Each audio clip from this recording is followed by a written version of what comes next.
Hello there, welcome to my channel. Today I decided to do something different from my usual in-depth analysis videos on draft theory.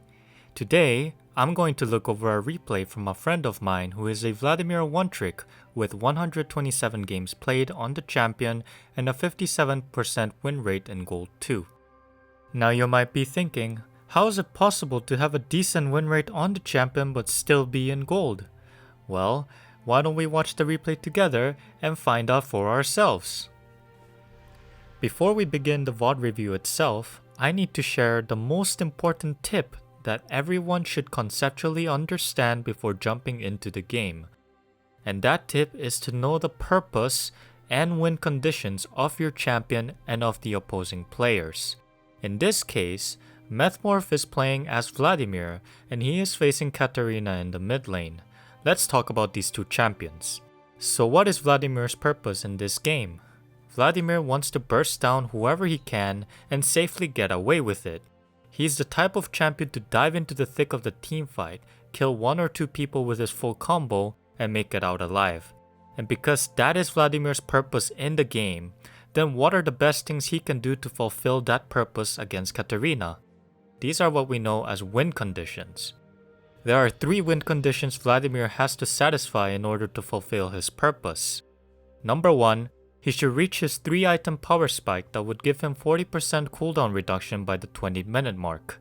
Number 2, he must deny the Catarina as much as possible with his superior sustain and range, which also means not falling behind in CS or kills. Number 3, he must access the teamfights from proper angles that will allow him to do as much damage as possible. If Methmorph can achieve these 3 win conditions, then he should be set to easily win the game. Anything extra you do outside these win conditions are nice bonuses that do not have to be obtained but are good to have if you don't lose anything in return. Now, what is Catarina's purpose in the game? She is similar to Vladimir in the sense that she goes in, does the most amount of damage possible, and attempts to escape with her high mobility. The big difference between the two is the timing in which they hit their power spikes. Vladimir is much weaker in the early game when it comes to small skirmishes, but he would eventually outscale the Catarina when he reaches his 3 core items. With that in mind, Catarina's win conditions are: Number 1, abuse her high mobility to roam and get kills. Number 2, use her gank follow-up potential to kill the Vladimir. Number 3, snowball her leads with the items she purchases like Hextech Gunblade and Death Dance. Taking these things into account, let's jump into the replay. Okay, to start off, let's look at the runes and summoner spell choices from our Vladimir main Methmorph. Personally, I see no problem with the rune choices at all, and I won't go into much detail about them because that is a whole discussion that can be reserved to the subreddit r Vladimir mains, but if you want to talk about them, let me know in the comments below. The summoner spell he chose for this game is Ignite. Now we already need to think about this further. Why did Vladimir take Ignite? 2 reasons. 1, it allows Vladimir to have kill pressure in lane. 2, discourages the enemy to freely engage onto the Vladimir. The matchup Methmorph is playing against is Catarina, who in all honesty will try to get ahead either by killing him or roaming to other lanes. So by having the Ignite available against Catarina, who would like to get ahead as early as possible, I think it was a good choice. So the laning phase between the two begins now. Watch carefully how Vladimir is playing.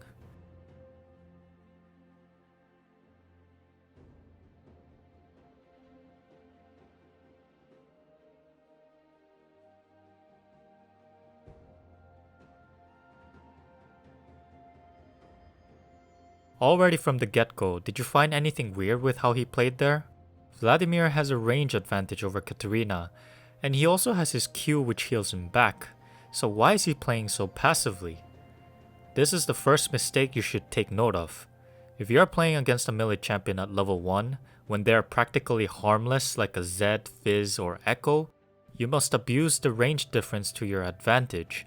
Methmorph could have played more aggressively by trading a few auto attacks in addition with his Q, and chunk the Catarina to have health before level 2. And if you are good enough, you won't lose any minions in the process.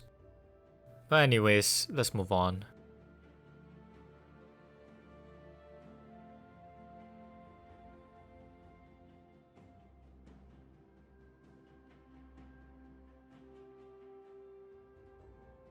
Did you see another mistake there?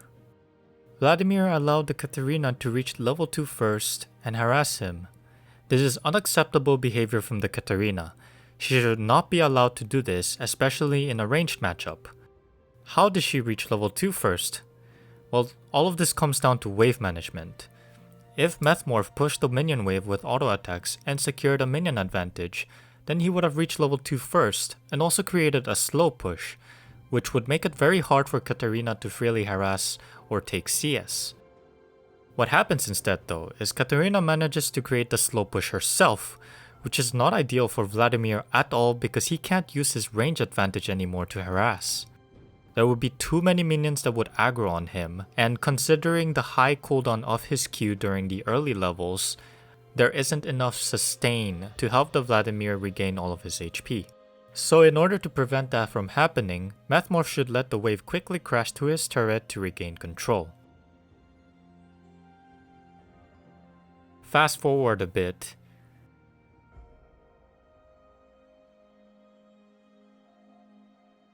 And a series of confusing events just happen all around. This is another wave management mistake from him. He's trying to thin out the wave as if he's setting up for a freeze. Now, why would you want to set up a freeze in the first place?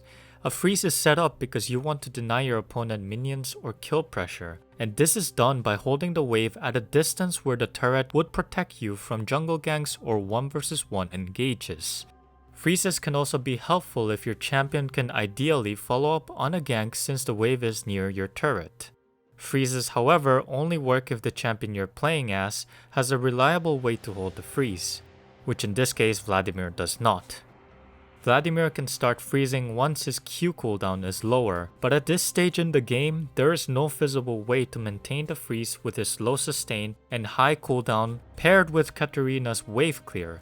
And all that is happening is that Catarina gains map pressure now that she can help her jungler take both of the scuttle crabs.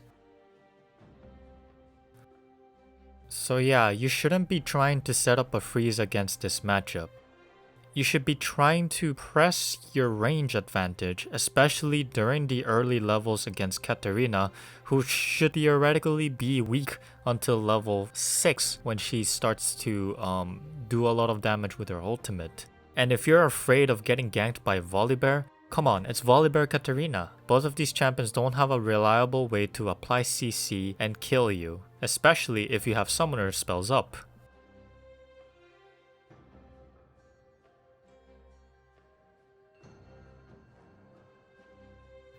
Okay, now he's setting up a slow push, which is good, because Catarina can't harass without taking minion aggro. Now all of a sudden you can see that Vladimir is in a much better place.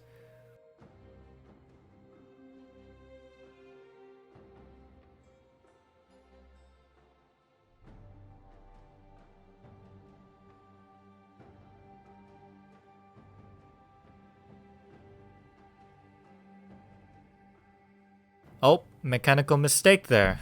He actually gave Volibear the range to jump on him.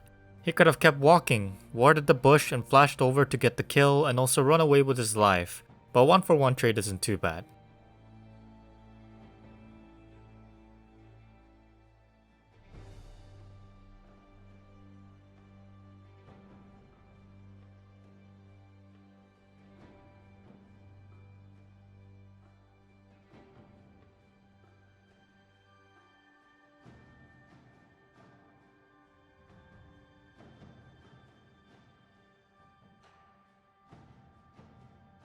Okay, Graves is inting there.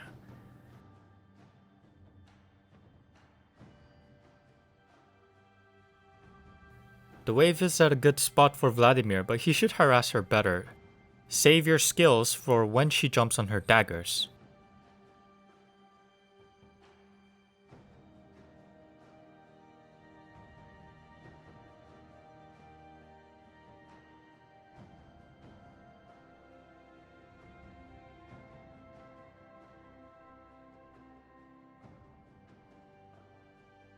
Okay.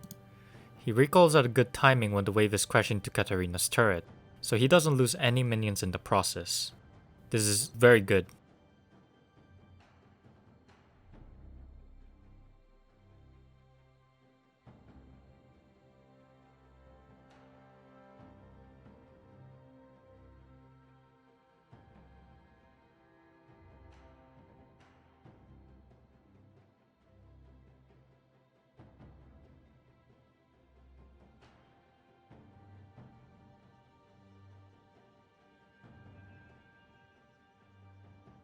Okay, we see that Catarina got 2 free kills in the bot lane. And guys, make sure to always ping if roaming mid laners are MIA. It will give everyone a heads up to not play too far up in lane.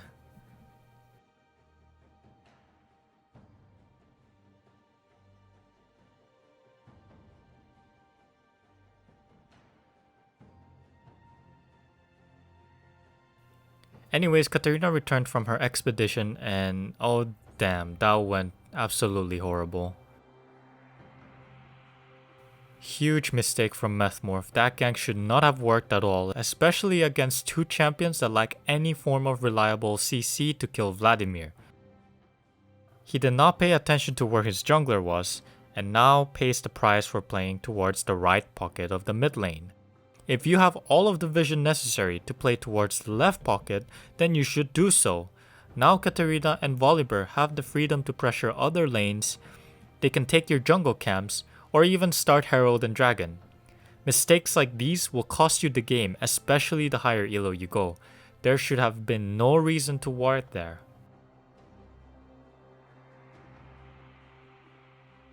But anyways, yeah, if we summarize what happened in that game, basically Vladimir had 3 win conditions that he must satisfy in order to fulfill his purpose, but Methmorph wasn't able to do that. Catarina though, she completed all of her win conditions, so there was no stopping her after that. Perhaps you could say that a 5k gold deficit is not as bad as a 10k gold deficit, but you must understand that in the Korean solo queue environment, people place a lot of priority on the early game here. If things don't work out before 15 minutes, then most of them just give up and wish they can move on to the next game. So I don't think there was any chance of ever coming back after all of those major blunders in the early game. So a mixture of mistakes from wave management, mechanics, vision control, and item choices spelled the doom for my Vladimir friend here. But that doesn't mean that he can't improve and get out of gold. As I have listed so far, the mistakes he made throughout the game are definitely fixable by focusing on the issues one by one and going into the games with the mindset of fixing those issues. If the problem was wave management, then studying up on the specific matchups, minion interactions, and the idea behind hard shoves, slow pushes, and freezes will give you a better understanding on how to manipulate waves to your advantage. If the problem was mechanics, then you can go into the practice tool and spam those combos, or you can ask your friends to throw skill shots at you to practice reaction timing. These are issues that can be definitely fixed if tackled in a precise manner, where you master the concepts one by one. It's a lot like how martial arts training has to be done. You can't properly execute a complex move like a spinning back kick without knowing how to do a regular roundhouse kick. Advanced training must come after basic training, and basic training is mastered by understanding what is wrong in your gameplay and taking the effort to fix those mistakes. But anyways, thanks so much for watching. If you like this kind of content, make sure to subscribe to my channel. Next Friday, I will come back with my draft theory series in a 2-part video where I will show you how to draft like an expert.